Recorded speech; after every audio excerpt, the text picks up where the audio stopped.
우리 하나님의 말씀 함께 보도록 하겠습니다. 하나님의 말씀은 사도행전 5장 29절의 말씀입니다. 사도행전 5장 29절의 말씀 우리가 한 목소리로 합독하겠습니다. 베드로와 사도들이 대답하여 이르되 사람보다 하나님께 순종하는 것이 마땅하니라. 아멘. 저는 오늘 이 사도행전 5장 29절의 말씀을 가지고 누구에게 순종할 것인가, 누구에게 순종할 것인가, 이러한 제목으로 하나님의 은혜를 우리 함께 나누도록 하겠습니다. 오늘 말씀의 제목을 함께 따라해 주시길 바랍니다. 누구에게 순종할 것인가. 아멘. 오늘 이 사도행전의 이 말씀은 굉장히 유명한 말씀입니다. 이 예수님께서 이 컨텍스트를 좀 알려드리면 예수님께서 이제 부활하시고 승천하셨어요. 이미 승천하시면서 예수님이 제자들에게 말씀하셨어요. 너희는 예루살렘을 떠나지 말고 내가 약속한 성령을 받기까지 기다려라. 주님 말씀하셨어요. 주님 말씀하셔서 이 제자들이 다 아직도 두렵고 떨리는 마음으로 이 예수님이 약속하신 이 성령을 받기까지 기다렸습니다. 그래서 마가 요한의 다락방에 모여서 같이 막 기도를 하고 있었어요. 같이 막 기도를 하고 있다가 이 오순절날 성령이 확 하고 떨어져서 각자 다른 방언으로 말하기 시작하면서 성령이 충만해지니까 이 사람들이 죽음을 막 무서워하고 두려워하던 사람들이 갑자기 담대해져서 바깥으로 막 뛰어나가서 복음을 막 전하기 시작하는 거예요. 복음을 막 전하기 시작을 합니다. 그리고 가장 큰 변화를 이룬 대표적인 사람이 바로 이 베드로예요. 베드로. 자, 여러분 아시다시피 베드로는요 굉장히 인간적인 사람입니다. 어떻게 보면 인간미가 풀풀 풍기는 그런 사람이에요. 이 베드로는 정말로 화가 나면 막 승질도 확 냈다가 또 좋으면 막 좋았다가 슬프면 막 슬펐다가 이 베드로는요 정말로 이 감정이 풍부한 사람이었어요. 그래서 이 베드로는 이 감정이 확 하고 올라오면 눈에 뵈는 것도 없습니다. 막 예수님께서 자기가 주는 그리스도시요 살아계신 하나님의 아들입니다. 그랬더니 주님 막 칭찬해 주셨잖아요. 베드로가 너무 막 기분이 좋아가지고 막 기분이 좋다가 갑자기 예수님이 나는 이제 곧 죽는다 그랬더니 갑자기 베드로가 너무나 엑사이팅 되니까 갑자기 베드로가 예수님을 붙잡고 막 그런 주님 그런 이상한 소리 하지 마시라고 막 혼내요 예수님을 막. 그러니까 이 베드로는요 정말로 우리가 볼 때 굉장히 정신없는 그런 사람이었어요. 하지만 이 베드로는 너무 인간적이다 보니까 죽음도 굉장히 두려워했어요. 자, 예수님께서 그래서 죽으실 때 어떡합니까? 최후의 만찬에서 베드로가 자신 있게 이제 얘기를 하고 최후의 만찬 전에도 예수님한테 다른 사람이 예수님을 다 버려도 나는 버리지 않습니다. 막 그러고 막 외쳤던 이 베드로한테 예수님이 베드로야 너 오늘 닭이 울기 전에 나를 3번 부인할 거다 얘기를 하십니다. 에이 말도 안 되는 소리. 그랬는데 이 베드로가 막상 그 상황에 딱 가서 예수님 자기가 3년 반을 쫓아다니면서 온갖 기적과 이사를 다 보여준 그 예수님이 힘없이 잡혀서 사람들한테 맞고 욕먹고 하는 거를 눈앞에서 보는 거예요. 자기 생각에는 예수님이 또 손 한번 쫙 하면 사람들이 다 나가 떨어지고 나를 봐라 하면서 메시아적인 모습을 보여줄 줄 알았는데 예수님이 꼼짝없이 잡혀서 사람들이 침을 뱉고 주먹으로 때리고 난리도 아닌 거예요. 베드로 마음속에 막 두려운 마음이 몰려옵니다. 이 베드로가 그래서 어떻게 해요? 한 사람이 너 예수 쫓아다니던 제자 아니냐? 나는 그런 사람 모른다. 3번을 부인해버립니다. 왜요? 죽기가 무서워서. 그런데 이 베드로가 이 성령의 충만함을 받더니 제일 먼저 뛰어나가서 설교를 하기 시작을 합니다. 설교를 하기 시작하니까 3,000명이 막 구원을 받아버려요. 그런 역사가 막 일어나고 있습니다. 오늘 이 이야기 사도행전 5장 29절은 이 베드로가 다른 사도들과 이 예루살렘을 돌아다니면서 복음을 전하기 시작을 하는데 이 복음을 전하니까 난리가 난 거예요. 구원받는 사람들이 너무너무나 많이 생기는 거예요. 예수를 믿겠다고 하는 사람이 너무나 많이 생기는 거예요. 그러니까 비상이 걸렸습니다. 로마한테 걸린 게 아니고 이 이스라엘 안에서 걸렸어요. 이 당시에 이 이스라엘은 로마의 지배하에 있었어요. 식민지였어요. 식민지였는데 그 식민지 안에서도 이스라엘의 행정기관이 있었습니다. 이스라엘 정부가 따로 있었어요. 이 정부에 왕이 있었고 왕 밑에 의회가 있었어요. 그 의회가 뭐냐면 산헤드린이라는 곳입니다. 이 산헤드린이라는 곳에서 이 유대인들 종교 지도자들, 대제사장 및 모든 이 랍비들이 모여가지고 이 랍비들이 그 이스라엘이 어떻게 해야 될지를 얘기하던 그런 곳이에요. 굉장히 권위 있고 무서운 곳입니다. 이 산헤드린에서 예수님도 잡아온 것이고요. 산헤드린에서 예수님을 먼저 신문한 것이고 그 후에 이 예수님을 이 본디오 빌라도에게 넘긴 거예요. 산헤드린이 예수님을 먼저 잡았습니다. 그런데 이 산헤드린에 누가 끌려갔나? 베드로와 사도들이 끌려간 거예요. 너희가 지금 뭘 하냐? 너희가 어떻게 이런 메시지를 전하고 다닐 수 있느냐? 막 혼내니까 베드로랑 사도들이요 오히려 성령이 충만해가지고 막 설교를 합니다. 이 예수가 그리스도다 하면서 막 설교를 하니까 이 대제사장하고 이 산헤드린 공회 회원들이 야 이놈들 가만히 두면 안 되겠는데 하는데 거기에서 얘네가 하나님을 분노하게 하고 하나님이 싫어하시는 이 이단의 일을 하고 하면 하나님이 이놈들을 심판하실 것이다. 그러니까 이 사람들이 오케이 하나님이 처리하게 하자 하면서 이 베드로와 사도들에게 너네 앞으로 예수 이름으로 복음 전하지 마 그런 거예요. 그랬더니 이 베드로와 사도들이 한 얘기가 오늘입니다. 너네 예수 이름으로 복음 전하지 마. 그랬더니 베드로와 사도들이 뭐라 그래요? 사람보다 하나님께 순종하는 것이 마땅하니라. 이렇게 이야기를 하는 거예요. 야, 너네는 그냥 인간인데 하나님이 지금 우리에게 이것을 하라고 명하셨는데 하나님의 말씀에 순종하는 것이 맞지. 너희가 아무리 산헤드린이고 뭐고 공회고 유대인의 지도자고 다 상관없고 하나님께서 명령하신 것에 순종하는 것이 맞다 하면서 이 베드로와 사도들이 당당하게 증언하고 매맞고 쫓겨납니다. 자, 그러면 오늘 이 땅을 살아가는 우리들에게도 여러 권세와 여러 권력들과 이 세상에 여러 가지 문화들이 있습니다. 우리가 오늘날을 살아가면서 동일한 질문이 우리에게도 주어집니다. 우리는 누구에게 순종할 것인가? 우리는 과연 누구에게 순종할 것인가? 오늘 말씀을 통해 우리가 함께 나눠보고자 합니다. 자, 우리는 먼저 순종의 기준을 우리가 정확하게 알아야 됩니다. 우리는 순종의 기준이 있어야 되는데 오늘 순종이라는 이 단어가 헬라어로 보면 페이타르케인이라는 단어입니다. 페이타르케인 이런 단어예요. 페이타르케인인데 이것은 무엇이냐면 그냥 복종하다, 따르다. 그러니까 잔말 말고 따라와 이게 아니에요. 이것은 내가 자발적으로 내 속에서 우러나와서 내가 어떤 것을 따르기로 결단을 하는 거예요. 자, 너 이렇게 했으니까 이렇게 시키니까 너 해가 아니라 우리가 볼 때 하나님의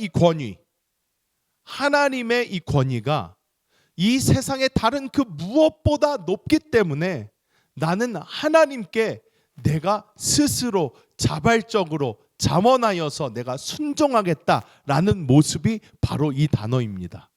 바로 이 단어예요. 즉, 이 베드로와 다른 사도들은 그 당시의 최고 권력이라고 불리던 이 유대인들의 최고 권력이라고 부르던 산헤드린 앞에 섰던 거예요. 그런데 이 산헤드린 앞에서 베드로가 이야기하는 겁니다.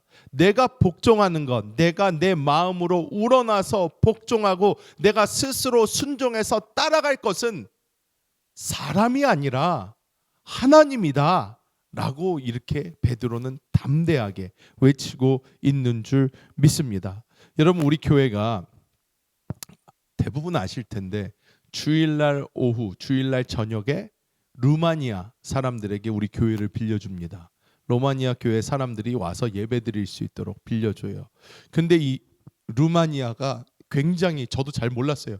저는 그 옛날에 그 루마니아의 유명한 체조 선수, 그 여자 선수, 옛날에 그 유명한 그 체조 선수 하나만 기억이 나지, 루마니아라는 나라가 어디 있는지, 루마니아에서 뭘 했는지 그런 거 아무것도 몰라요. 아무것도 몰랐는데, 근데 이 루마니아의 그 유명한 체조 선수만 알고 있었는데, 미국에 다시 오니까 아니 루마니아 사람들이 왜 이렇게 많아졌어요? 어마어마하게 많은 거예요. 사방천지. 그리고 루마니아 교회가 왜 이렇게 많아요? 와, 루마니아 교회가 사방천지에 얼마나 많은지 몰라요. 저 뒤쪽으로 가다 보니까 거기가 안디옥 교회든가 무슨 교회든가 에베소 교회든가 어느 교회, 루마니아 교회를 세워놨는데 무슨 신전처럼 어마어마하게 지어놨어요. 으리으리하게. 제가 그거 보고 우와, 얘네 장난이 아니다 그랬는데, 제가 놀라운 걸 들었습니다. 이 루마니아가요, 이 공산 그권 아래에 있었거든요.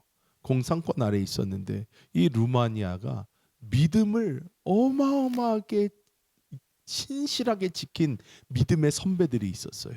이 믿음의 선배들의 그 믿음이 이 루마니아 사람들한테 내려가서, 제가 미국에 와서 어떤 인터뷰를 듣는데 이런 인터뷰를 하더라고요.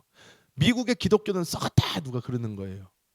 무슨 소린가 그랬더니, 미국에서는 지금 우리가 쓰는 말이나 쓰는 단어나 미국에 있는 사람들이 하나님의 이름을 망령되이 일컫고 예수님의 이름을 마구 얘기하며 자기 멋대로 하면서 하나님을 우습게 여기고 살아가는데, 그러면서 이 사람이 그러는 거예요. 자기가 루마니아에 가봤다는 거예요.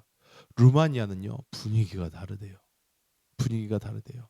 하나님에 대해서, 예수님에 대해서 말 한 번 잘못했다간 돌 맞아 죽는다는 거예요. 분위기가 쌀벌하다는 거예요. 자, 내가 섬기는 하나님의 이름을 망령되이 일컫는 것 자체를 용납하지를 않는다는 거예요. 신앙이 얼마나 뜨거운지 몰라요. 신앙이 얼마나 불타오르는지 몰라요. 그래서 이 루마니아 사람들 어마어마하게 예배드립니다. 그래서 우리가 같이 우리 교회를 빌려줘서 쓰고 있는 그 루마니아 교회도 이 우리가 같은 Assembly of God, 하나님의 성회, 순복음이에요. 그래서 이 사람들도 예배드릴 때 뜨겁게 기도하고 찬양하고 하면서 예배를 드리는데, 제가 이 루마니아에 이 믿음의 선배가 있는 것을 발견을 했습니다. 어떤 분이냐면 이분이에요. 이분이 누구냐면 바로 이 루마니아의 1980년대 지하교회 지도자였던 리처드 윈브란트라는 목사님이에요. 리처드 윈브란트라는 목사님입니다. 이 목사님이요, 신앙을 지키다가 나라가 공산권에 빠졌어요. 공산주의가 돼버렸습니다. 거기에서 공산주의 정권이 들어온 다음에 공산주의와 예수 그리스도를 믿는 믿음과는 공존할 수 없다라고 설교를 해버린 거예요. 감옥에 잡혀 들어갔어요. 감옥에 잡혀 들어가서 14년간 투옥이 되었습니다. 14년 동안 옥살이를 했어요. 14년 동안 갇혀 있으면서도 감옥에서도 하나님의 말씀을 전했고, 이분은 죽어가면서도 하나님의 복음을 전했습니다. 죽어가면서도 복음을 전했어요. 해가지고 이분은 결국 이 소련 정권이 무너지잖아요. 소련 정권이 무너지는데 이분이 이때 이 루마니아 교회가 어떠한 핍박을 받고 있고, 세상에 이 지하 교회에서 이분의 메시지를 통해서 전 세계에 루마니아에도 신실하게 주의 믿음을 지키는 사람들이 아직도 살아있구나 하면서 모든 기독교인들의 마음에 큰 감동이 되었습니다. 이분은 오늘 얘기한 거 보세요. A faith that can be destroyed by suffering is not faith. 고난, 역경 등에 파괴될 수 있는 믿음이란 믿음도 아니다 라고 얘기를 하는 거예요. 이분은 어떤 고난 가운데, 역경 가운데, 감옥 속에서도 어떻게 해요? 믿음을 지켰어요. 왜? 내가 하나님께 순종하는 사람이 되어야지. 사람이 지금 어떤 정권을 잡아가지고 지금 어떻게 하라고 한다고 해서, 지금 뭐 공산주의가 밀고 들어온다고 해서 내가 그것에 굴복해서 그래 지금은 조금 굽혔다가 지금은 좀 참았다가, 이게 아니라 나는 내 믿음을 끝까지 지키겠다 하면서 이 목사님은 이 감옥 안에서도 부르짖었던 것입니다. 우리의 기준은 단 하나입니다. 우리는 다른 사람, 우리의 상사가 됐던, 우리의 어떤 가족이 됐던, 우리의 누가 됐던 이런 것에 순종하는 것이 진정으로 하나님이 원하시는 것이 아니라 우리는 오직 하나님 앞에 순종하는 그 사람들이 되어야 되는 줄 믿습니다. 자, 그래서 두 번째로 우리가 보아야 되는 것은 무엇인가? 순종에는 반드시 대가가 따른다는 것입니다. 순종에는 반드시 대가가 따릅니다. 이 대가가 어떤 것이겠습니까? 고난과 역경입니다. 사도들은 이 순종의 길을 택했어요. 하나님이 세계 끝까지 복음 전하라 하시니까 이 사도들은요, 자기의 몸을 아끼지 않고 밖에 나가서 복음을 전하기 시작을 합니다. 그래서 그 길을 택한 후에 이 사도들은 어떻게 됩니까? 감옥에 갇히게 되고 신문을 받게 되고 매를 맞게 되었습니다. 하나님께 순종하는 길은 언제나 편하거나 안전한 길이 절대로 아니에요. 자, 우리가 오늘 이 말씀을 보면 사도행전 5장 40절 말씀, 하반절 말씀 읽어보겠습니다. 사도들을 불러들여 채찍질하며 예수의 이름으로 말하는 것을 금하고 놓으니. 자, 여러분 이 40절까지 딱 읽으시면 어떨 것 같아요? 사람 데려다가 사도들 끌러다가 와가지고 막 채찍질을 해요. 여러분 채찍질이 무슨 장난감 가지고 막 맴매 하는 게 아닙니다. 여러분 여기 나오는 채찍은 무시무시한 채찍이에요. 살이 찢어지고 뼈가 보이는 그러한 채찍입니다. 그러한 채찍으로 사람들을 막 접해놓고 막 살을 뜯어놓는데 이렇게 두들겨 맞고 이 사람들이 풀려나면서 어땠을까요? 어땠을까요? 41절 뭐라고 나와 있을까요? 41절에 사도들이 눈물을 흘리며 서로 위로하며 참자, 견디자, 이기자 이렇게 이야기하면서 나왔을까요? 야, 우리 좀 쉬었다 가자. 아니면 우리 좀 요양이 필요하다. 저기 데살로니가 정도 가가지고 해변가에서 조금 쉬다가 우리 새로 해보자. 이렇게 얘기를 했을까요? 여러분 41절 함께 읽어봅니다. 시작. 사도들은 그 이름을 위하여 능력받는 일에 합당한 자로 여기심을 기뻐하면서 공회 앞을 떠나니라. 이 사람들은요, 그때 그렇게 맞고 나서도요, 이 사람들은요 기뻐하면서 떠났대요. 기뻐하면서 떠났대요. 제가 오래전에 그 김대건 신부라고 한국의 그 가톨릭 첫 신부라고 합니다. 이 김대건 신부의 일생을 그린 영화를 봤어요. 영화를 이렇게 봤는데 그 영화에서 굉장히 제가 감명 깊게 본 게요. 그 영화에서요. 사람들이 옥에 갇혀 있어요. 이제 사형을 기다리고 있는 거예요. 어떻게 보면 사형을 기다리고 있는데 그 사형을 기다리고 있는 그 와중에서도 이 사람들을요. 여기 있는 사람들이 심하게 고문하거나 때리거나 뭐하거나 그러지도 않아요. 그러지도 않아요. 그냥 왜냐? 이 사람들은요. 맞으면요. 할렐루야 맞았다고 좋아하고 죽어도 내가 하나님께 간다 그러고 할렐루야 그러고 죽기 때문에 이 사람들은요. 더 뭐 할 게 없는 거예요. 죽음을 이미 초월한 사람들인 거예요. 그러니까 이 사람들의 대우가 오히려 그냥 냅둬요. 그냥 있어. 어차피 죽을 건데. 어차피 쟤네들 때려도 좋아하고 뭐해도 좋아하고. 이 로마 시대에도 그래가지고 크리스찬들을요 아주 독종들로 여겼다는 거예요. 왜? 때려도 할렐루야, 뭐해도 할렐루야, 죽인다 그러면 더 할렐루야. 막 그러니까 이 사람들이요 막 로마 애들이 그때 제가 그래가지고 얼마나 그게 재밌게 들었냐면 이게 진짠지 우스갯소리로 내려오는 건지 이 성도들을 데려다가 너 예수 믿을 거야. 예수 믿는다고 그러니까 로마에서 이제 때리니까 주를 위하여 핍박받게 하여 주심을 감사합니다. 할렐루야 막 이러니까 때려도 좋아해. 이상하다. 야, 너 내일 당장 잡아 죽일 거야. 야, 드디어 주님 이 고난 받는 세상에서 벗어나 주님 만나게 하여 순교자가 되게 하여 주심을 감사합니다. 막 그러니까 죽인다고 그래도 좋아하네. 얘네 어떻게 해야 되지? 그래서 나중에는 그냥 오래오래 살도록 유배나 보내라 뭐 해가지고 보내버리고. 진짜로 이 사람들은요 사자밥이 되어도 화형을 당해도 톱으로 썰리고 난리가 나도 주님 앞에서 그것을 기뻐하고 감사했다는 것입니다. 자, 여기서 중요한 것은요. 우리도 이 땅을 살아가면서 막 그렇게 고문을 받아야 된다, 뭘 해야 된다 이런 게 아니에요. 뭐냐면 하나님께 순종할 때에 우리가 하나님께 순종할 때에 그 순종의 길이 평탄하지가 않을 수 있다는 거예요. 힘들고 어려울 수 있다는 거예요. 그래도 우리는 어떻게 해야 된다? 순종해야 된다는 거예요. 이 길이 쉬워서 가는 게 아니라는 거예요. 이 길이 평탄해서 가는 게 아니라는 거예요. 이 길은 하나님께서 나에게 주신 길이기 때문에 가야 된다는 거예요. 하나님께서 나에게 주신 길, 하나님께 순종하여서 주님이 내가 갈 길 더 잘 아시고, 주님께서 내가 어떻게 해야 되는지 더 잘 아시고, 주님께서 우리 아틀란타 순복음교회가 어디로 가야 되는지 더 잘 아시니까 하나님의 뜻을 이루어 주옵소서 하면서 하나님의 길을 함께 따라가는 것입니다.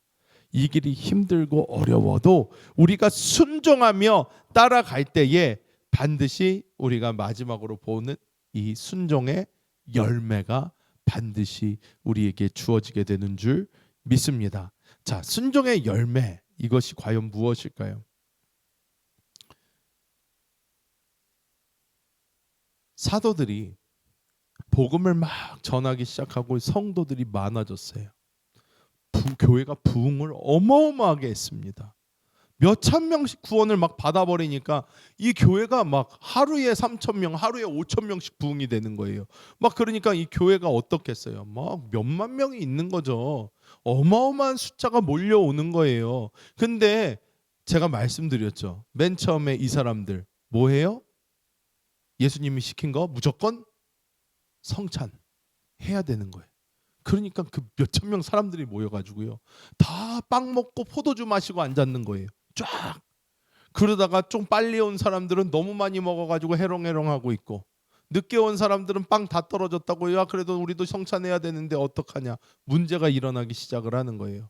사도들이 막 머리가 뽀개질 것 같은 거예요. 밖에 나가가지고 복음을 전해야 되는데 이 사람들 여기서 빵 달라 저기서 포도주 달라 매 이러고 있으니까 내가 여기 서빙하러 왔는지 내가 지금 복음을 전해야 되는지 사도들이 너무 힘든 거예요.